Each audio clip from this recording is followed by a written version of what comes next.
لم يعلم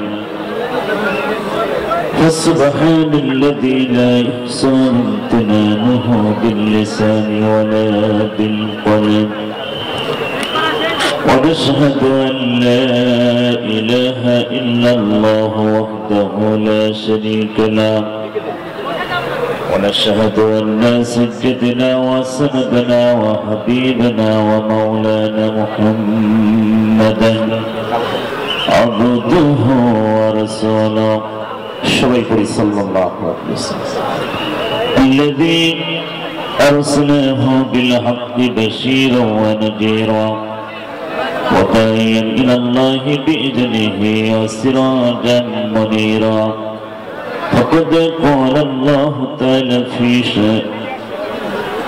في كلامه المجيد والفرقان الحميد أعوذ بالله من الشيطان الرجيم بسم الله الرحمن الرحيم الذين آمنوا وهاجروا وجاهدوا في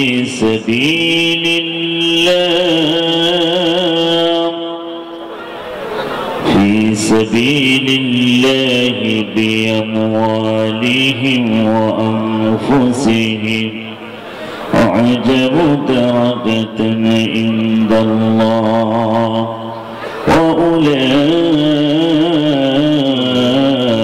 هم الفائزون. وقال رسول الله صلى الله عليه وسلم الدنيا كلها متاع خير متاع الدنيا المرأة الصالحة إن الله وملائكته يصلون على النبي يا أيها الذين آمنوا صلوا عليه وسلموا تسليما اللهم صل على سيدنا مولانا وعلى آل سيدنا दुनिया थकर जाएगा ना रे दुनिया थकर जाएगा ना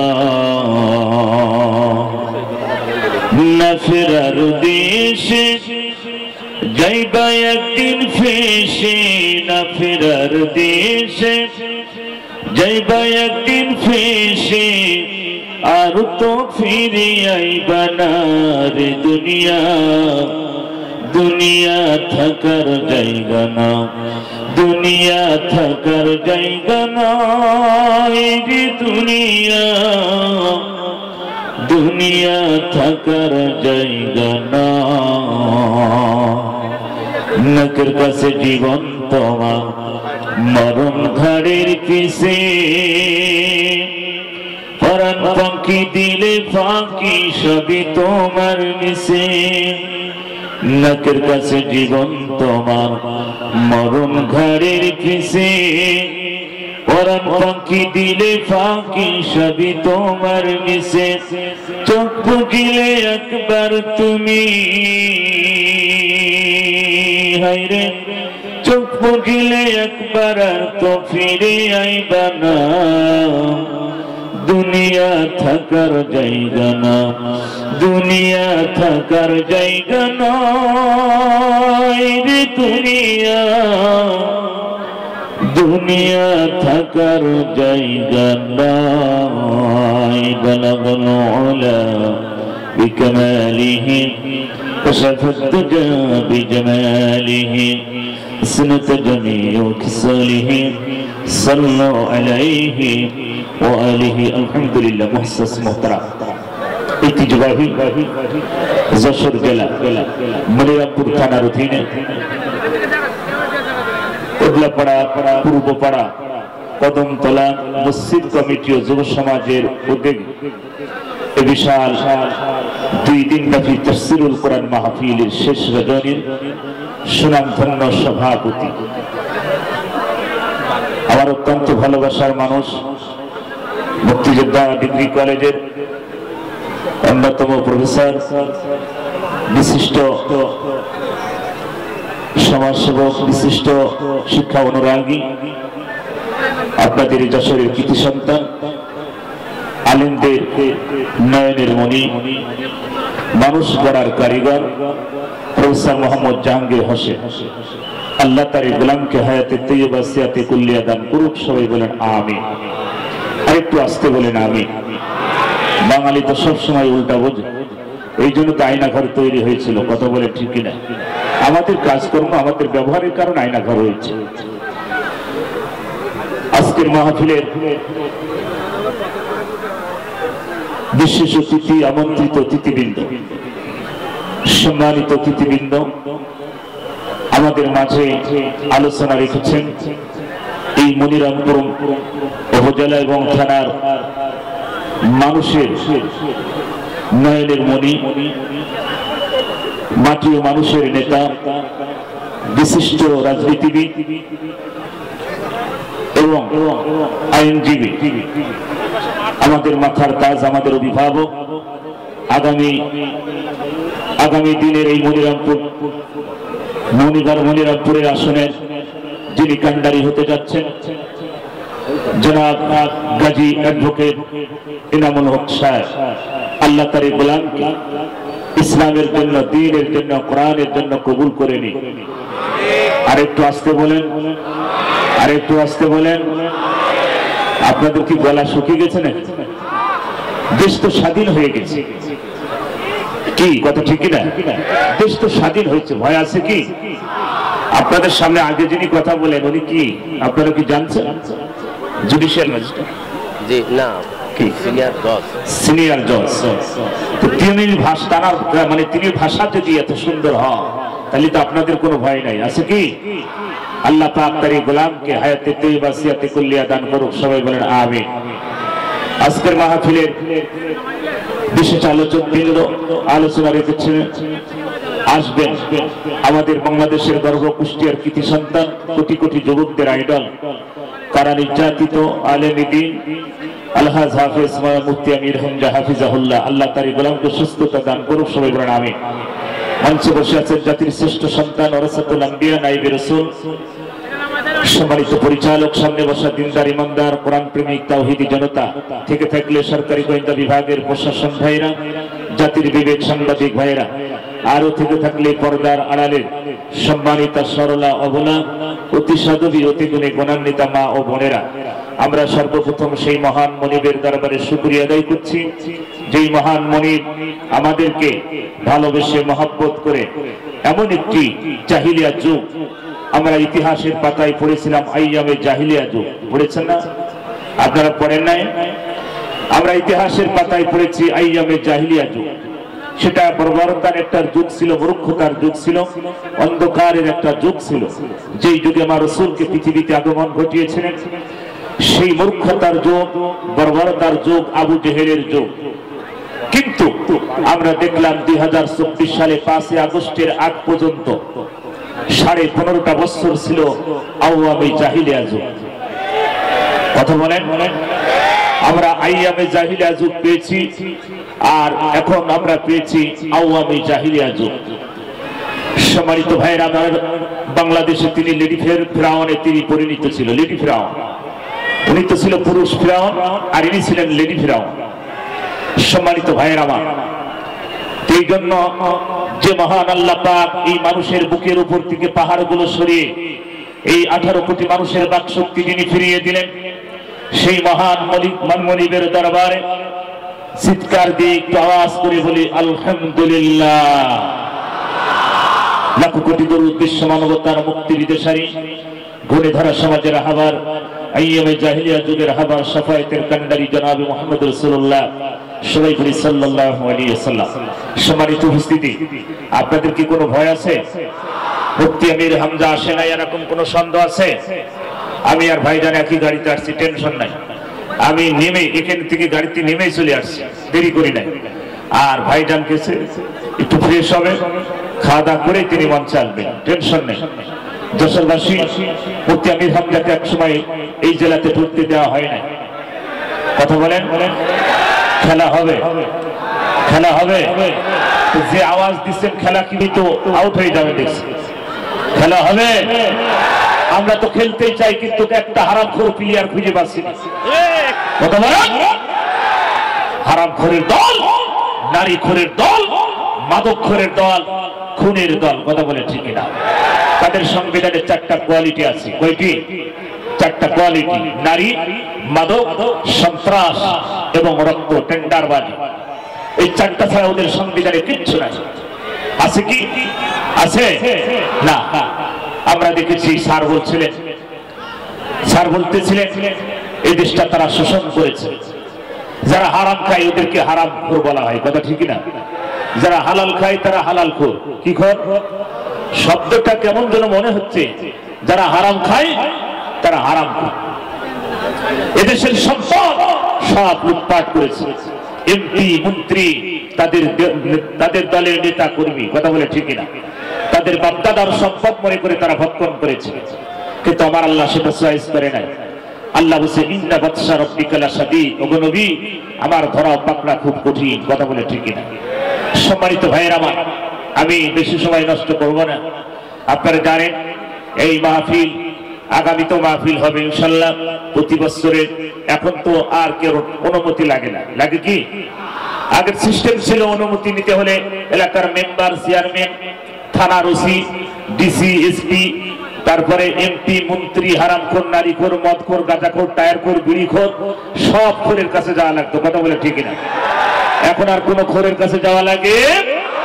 আমাদের থানার ওসি ছিল 2024 সালে 5 আগস্টের আগ পর্যন্ত বাংলাদেশের 600-এর বেশি থানা।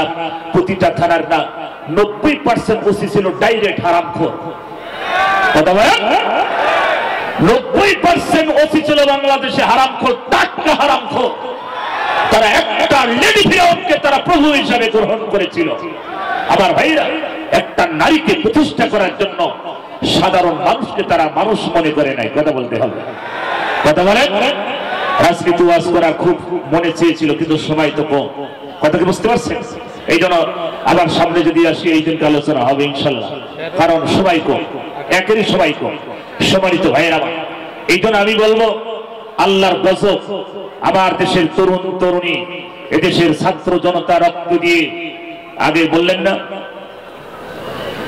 স্যার, বললেন যে আপনারা জানেন সিরিয়ার সেরা শাসক জালেম সরকার তিনি বিদায় হয়েছে। কথা বলে ঠিক না? আল্লাহ রাব্বুল আলামিন বিশ্ব নবীকে ডেকে বলে, ওগো নবী, এই পৃথিবীতে কোরআন নাজিল করেছি, এই কোরআন যারা মেনে নিবে আর কোরআন অনুযায়ী যারা জীবন চালাবে, ও নবী, তাদের দুনিয়ায় কোনো ভয় থাকবে না, কোনো চিন্তা থাকবে না, কোনো টেনশন নেই তাদের দুনিয়ায়। যারা আমার দিন মেনেছে আর আমার দিনের জন্য যারা জীবন দিয়েছে, ওগো নবী, আমার দিন কায়েমের জন্য যারা রক্ত দিয়েছে, জীবন দিয়েছে, ওদের মরতে দেরি, জান্নাত পেতে তাদের দেরি হবে না। আল্লাহ পাক বলেন, ফালাহুম আজরুহুম ইনদা রাব্বিহিম, আমার পক্ষ থেকে তাদের জন্য পুরস্কার যাবে। জোরে বলুন সুবহানাল্লাহ।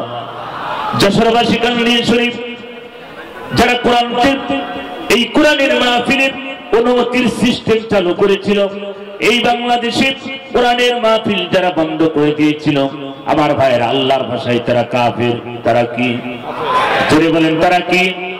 আল্লাহ পাক বলেন, ইউরিদুনা লিইউতফিউ নূরাল্লাহি বিআফওয়াহিহিম আল্লাহু মুতিম্মু নূরিহি ওয়ালাউ কারিহাল কাফিরুন। আল্লাহ বলেন, নবী, আমার এই কোরআনের আলোকে যারা মুখের ফুৎকার দিয়ে, ক্ষমতা দিয়ে, বিভিন্ন কায়দা কৌশলে যারা নিভাতে চায়, ও নবী, তারা কাফের। কিন্তু কাফেররা বুঝে না, ওরা জানে না আমার এই নূরকে আমি জ্বালিয়েছি, জ্বালাবো, কিয়ামত পর্যন্ত জ্বলবে। আমার এই নূর কিয়ামত পর্যন্ত কোনো পৃথিবীর কোনো মানুষের ক্ষমতা নাই, তারা নিভাবে। কথা বলেন ঠিক কিনা? কিন্তু আমার এই নূরকে যারা নিভাতে যায় ওরা হচ্ছে টাটকা কাফের, আর কাফের মারা গেলে তার জানাজা করা জায়েজ নাই। এই যশোর জেলাতে যারা কোরআনের মাহফিল বন্ধ করেছে, ৪০ ধারা জারি করেছিল, যশোরবাসী মনিরামপুরবাসীদেরকে আমি বলে যাই, আল্লাহর কোরআনের মাহফিল যারা চালু সৃষ্টি করেছিল, অনুমতির চালু যারা করতে চেয়েছিল, আল্লাহর কোরআনের মাহফিল যারা বন্ধ করেছে, তাদেরকে বেছে বেছে যদি মারা যায় ওদের জানাজা করা যায় হবে না, ওদের শ্মশানে পোড়াতে হবে। কারণ আমার আল্লাহর কোরআনে ওরা বাধা দিয়েছে, আল্লাহর ভাষায় ওরা টাটকা কাফের, নির্ভেজা। কথা বলেন? সম্মানিত ভাইয়েরা, এত জলে কেন? জলে তো তাদেরই যারা এই বাংলাদেশে ইসলাম চাই না। কথা বলেন? এই বাংলাদেশে কিয়ামতের দিন কায়েম হোক তারা চাই না, এই বাংলাদেশে কোরআন শরীফ সংসদে যাক তারা চাই না। আমার ভাইয়েরা, যারা আল্লাহর কোরআন সংসদে যাক চাই না, ওরা মানুষ না, ওরা মুসলমান না, ওরা কাফের। ওরা কি? ওরা কাফের।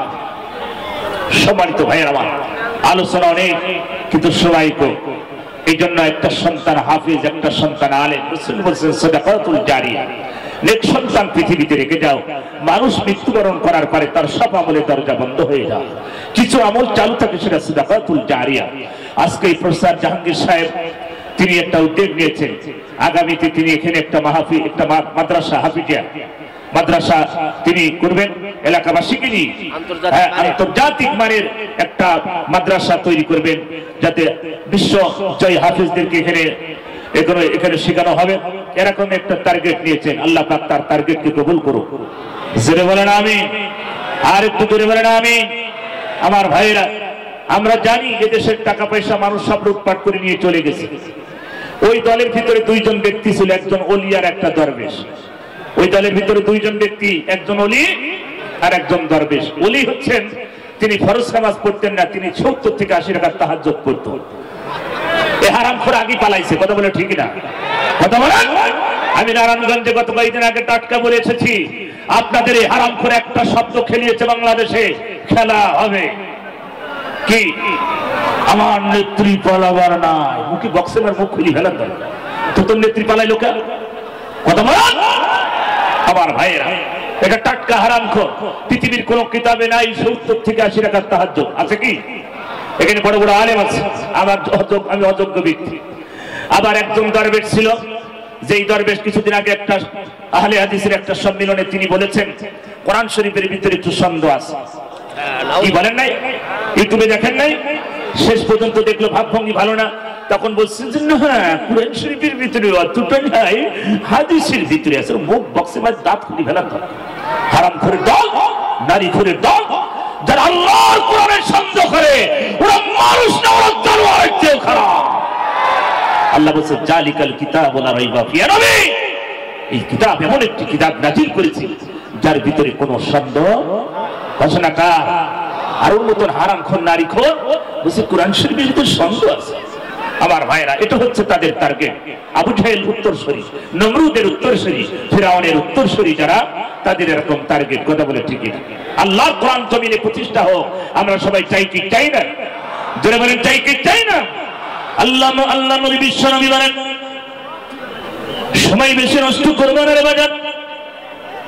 একটা সন্তান হাফেজ হলে, একটা সন্তান আলেম হলে কি হবে? সংক্ষিপ্ত বলি বাজান, একজন হাফেজের সম্মান আমার আল্লাহ কেমন দিবে, একজন আলেমের সম্মান আমার আল্লাহ কেমন দিবে। একজন আলেমের সম্মান কেমন হবে, একজন হাফেজের সম্মান কেমন হবে? একজন হাফেজ যখন জান্নাতের দিকে দৌড়াবেন, জান্নাতের মেন গেটের দিকে যখন দৌড়াবে, প্রতিটা গেটের ভিতরে এক নাই, দুই নাই, ৭০,০০০ গেট তৈরি হবে। জোরে বলুন সুবহানাল্লাহ। এই হাফেজ সাহেবকে জান্নাতে যাওয়ার আগে ৭০,০০০ গেট দিয়ে ওয়েলকাম জানানো হবে। হাফেজ সাহেব ৭০,০০০ গেট পাড়ি দিয়ে আল্লাহর জান্নাতের মেন গেটে যখন দাঁড়িয়ে যাবে, ও যশোরবাসী কান দিয়ে শুনি, ওই হাফেজ সাহেবের এক পা জান্নাতের ভিতর আর এক পা জান্নাতের সিঁড়িতে। হঠাৎ করে পেছন থেকে ফেরেশতা জামা টেনে ধরবে, হাফেজ সাহেব কই যাও, কই যাও হাফেজ সাহেব? ফেরেশতা জামা টেনে ধরবে। হাফেজ সাহেব বলবেন কে ধরলি, কে ধরলি? আমার জামা কেন টানা হচ্ছে? আমাকে তাড়াতাড়ি ছেড়ে দেওয়া হোক, জান্নাতের ভিতরে আমি প্রবেশ করব। হুর গিলমান আমাকে ওয়েলকাম জানাচ্ছে, আমার মালিক আমাকে ডাকতেছে, তাড়াতাড়ি ছেড়ে দাও। হাফেজ সাহেব বলবেন যখন এই কথা, ফেরেশতা বলবে হাফেজ সাহেব তুমি কি ভুলে গেছো? তোমার কি মনে পড়ে না তুমি যার বাড়িতে খাবার কে হাফেজ হয়েছো, যার টাকা খেয়ে তুমি হাফেজ হয়েছো, যে লজনালা বাড়ি, যে জাগিরালা বাড়ি, যার টাকা খেয়ে তুমি হাফেজ হয়েছো, ওই বাড়িওয়ালাকে না নিয়ে কেমনে তুমি জান্নাতে যাও? এটা সম্ভব হবে না। হাফেজ সাহেব বলবেন আল্লাহ ফেরেশতা আমি তো ভুলেই গেছি। আমার ভাইয়েরা, এই জন্য নবী বলেন হাফেজ হতে পারো না হাফেজের বাবা হও, হাফেজ হতে পারো না হাফেজের দাদা হও, হাফেজ হতে পারো না হাফেজের নানা হও, শ্বশুর হও, কপাল খুলে দেবেন কে? এই জন্য একটা সন্তান হাফেজ বানান, একটা সন্তান আলেম বানান, কপাল খুলে দেবেন কে? আরো জোরে বলেন কে? আমার ভাইয়েরা, এখন তোর সন্তান হয়েছে টায়ার কর, মদ কর, গাঁজা কর, ফেন্সিডিল কর, কিন্তু কোন হাফেজ, কোন আলেম আজ বাংলাদেশে ইয়াবা নিয়ে ধরা পড়েছে এরকম আমার দৃষ্টিতে চোখে বাঁধে নাই। কথা বলেন ঠিক কিনা? লা ইলাহা লা ইলাহা। এ ভাই, এতগুলো মানুষ, হাজার হাজার মানুষ যেভাবে জিকির করছেন মনে হচ্ছে জীবন যাই যায় অবস্থা। আসলে জিকির হবে কোন কায়দায়? বিড়ি খেয়ে সব শেষ। কথা বলেন, এখানে বিড়ি খাওয়া পার্টি কারা আছেন একটু হাত তুলে দেখান। বিড়ি খাওয়া পার্টি কই? আলহামদুলিল্লাহ, যশোরের মানুষরা বিড়ি খায় না। আল্লাহ পাক সবাইকে ওলি হিসাবে কবুল করুন। জোরে বলেন আমিন। এই যে হাজার হাজার মানুষ বিড়ি খায় না, এলাকার দোকানগুলো চলে কোন কায়দায়? বলেন হুজুর আমরা কেন বিড়ি খাবো? বর্তমানে এখন সিগারেট খাচ্ছি। আমার ভাইয়েরা, প্রতিটা নেশা জাতীয় বস্তু আমার আল্লাহ হারাম করেছে। সময় নেই, এই জন্য সামনে যেতে পারছি না। আল্লাহ পাক বলেন আল্লাযীনা আমানু, ও নবী যারা ঈমান আনে, ঈমান আনে, ঈমান আনে, ও নবী ওইভাবে ঈমান আনে যে সমস্ত সাহাবা বাইন উহুদের ময়দানে জীবন দিয়েছে, বদরের প্রান্তে যারা জীবন দিয়েছে, বাড়ি ঘর জমি জায়গা সব ছেড়ে দিয়ে আমি সেই বদরের প্রান্তে দাঁড়িয়ে চোখের পানি ফেলে কেঁদেছি, উহুদের ময়দানে চোখের পানি ফেলে কেঁদেছি। সাহাবারা তারা জীবন দিয়েছে এই দিন কায়েমের জন্য। কথা বলে ঠিক না? সম্মানিত ভাইয়েরা আমার,